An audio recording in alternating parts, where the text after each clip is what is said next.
Mapagpalang araw sa inyong lahat.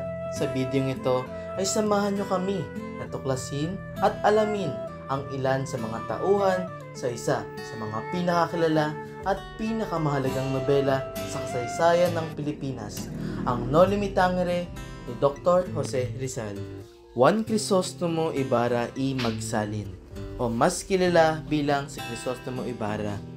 Binatang nag-aral sa Europa na nangarap makapagtayo ng paaralan upang matiyak ang magandang kinabukasan ng kabataan ng San Diego. Siya ay kasintahan ni Maria Clara. Hindi na. Isinusumpa ko sa ngalan ng aking ama. Gigisingin ko ang nahihimbing at ipalilimot ko sa kanilang mga kapatid.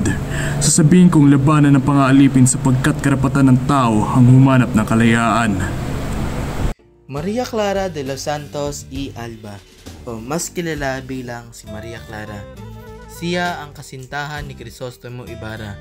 Siya ay maganda, reliyosa, masunurin, matapat, at may matatag na kalooban. Kumakatawan siya bilang isang uri ng Pilipinang lumaki sa kumbento at nagkaroon ng edukasyong nakasalig sa doktrina ng relihiyon. Ako, si Maria Clara de los Santos. Ako'y kilala sa lipunan. Hinahangaan ng marami dahil sa taglay ng aking kagandahan at isang simbolo ng tunay na Pilipina. Lubos ang aking kasiyahan nang malamang kong babalik dito ang aking kasintahan na si Ibarra. Ngunit minabuti kong sa sarili na lang ang aking kasiyahan na ito. Paniguradong hahanapin agad ako ni Ibarra sa kanyang pagbalik. Sinang, aking kaibigan, kung sakaling hanapin ako sa iyo ni Ibarra, sabihin mo na lang na gusto ko nang putulin ang relasyon namin dahil sa matinding dahilan. Malapit na ang araw ng aking pagpapakasal, ngunit bakit ganito ang aking nararamdaman? Sa halip na kasiyahan ay kalungkutan ang aking nadarama. May natatanaw akong anino ng dalawang lalaki sa dako roon. Hindi kaya isa sa kanila ay si Crisostomo. Ikaw nga, aking mahal. Napakasaya kong makita ka muli. Patawarin mo ko sa aking pagpapakasal kay Linares. Pumayag lamang ako dahil gusto kong ilayo ka sa kapahamakan. Tandaan mo na sa buhay kong ito, ikaw lamang ang aking mamahalin at wala nang iba pa. Kinabukasan ay nabasa ko sa dyaryo. Patay na si Crisostomo? Hindi ito maaari. Kagabi lamang ay nakita at nakausap ko siya. Ngayon, malalaman kong patay na siya at iiwan ako mag-isa. Ngayon ay wala na si Crisostomo. Ay wala na ring saysay ang aking buhay. Ako'y isang simbolo ng dalagang Pilipina at ipinahihiwatig ko sa inyo na ang isang tunay na nagmamahal ay handang magsakripisyo para sa kanyang minamahal. Ang isang tunay na Pilipina ay handang manindigan at siya'y handang ipaglaban ang kanyang tunay na nararamdaman.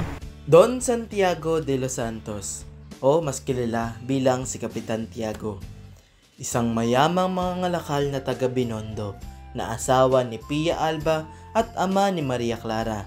Siya ay isang taong mapagpanggap at laging masunurin sa nakakataas sa kanya. Ngunit sakim at walang pinapanginoon kundi ang salapi. Bukas ay magpipisa tayo. Ihanda mo na ang loob ni Maria Clara sapangkat siya ipakakasal natin sa loob ng maikling panahon.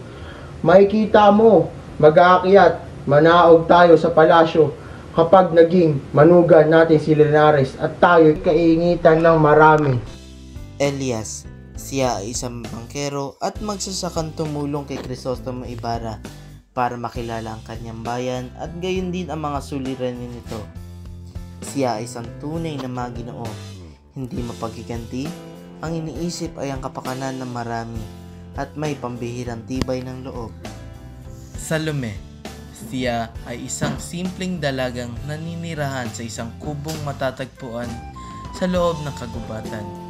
Siya ang babaeng natatangi sa puso ni Elias.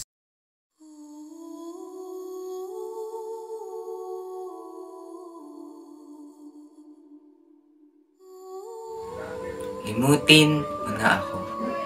Limutin mo na ang pag-ibig na hibang at walang kabuluhan. Marahil roon ay makatatagpo ka ng karapat-dapat sa'yo. Kung gayon, kahiman lamang pagkatapos kong lumisan, ay manahanan ka rito, mamuhay ka sa kubong ito. Sa ganito, ako iyong magugunita. At buhat sa malalayong lupaing iyon, ay hindi ko iisipin na ang aking kubo ay tinangay ng buhawi sa dagat. Kung ang aking isipan ay bumalik sa baybaying ito, ang iyong alaala at ang aking tahanan ay magkasanib na malalantad sa akin. Narcisa, o mas kilala bilang si Sisa, ang mapagmahal na ina ni na Basilio at Crispin na may asawang pabaya at malupit. Isang inang walang nalalaman kundi ang umibig at umiyak na lamang.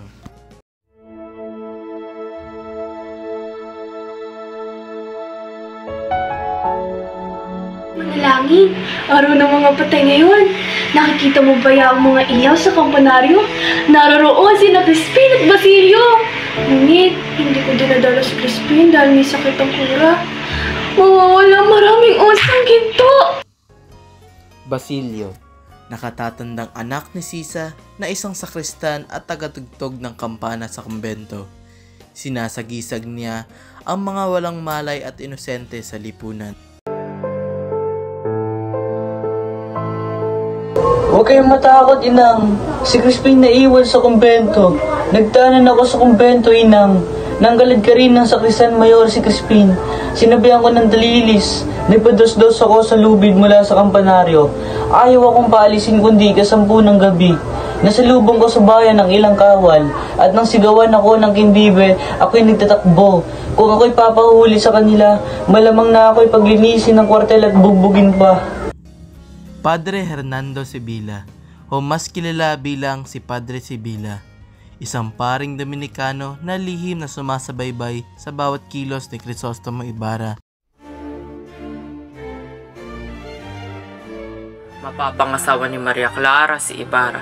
Mayaman siya at inaasahan kung hindi niya iibigin ang magkaroon ng sino mang kagalit na maaaring makahadlang sa kanyang kaligayahan at kayamanan.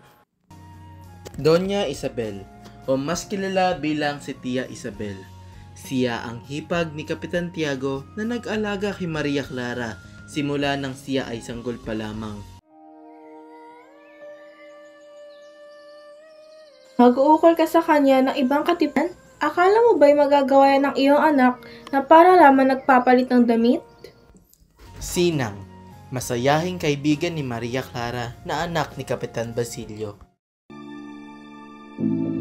Lagi siyang umiiyak at ang sabing limutin mo na siya. Ang nais si Kapitan Tiago at ni Padre Damaso ipakasal siya kay Linares. Ayaw ni Maria. Nang sabihin kung baka ikaw ay may ibang nililigawan, ay sinagot niya ako ng lalong mabuti at saka umiyak. At dito nagtatapos ang ating talakayan patungkol sa ilan sa mga tauhan sa nobelang No Limit Tangere.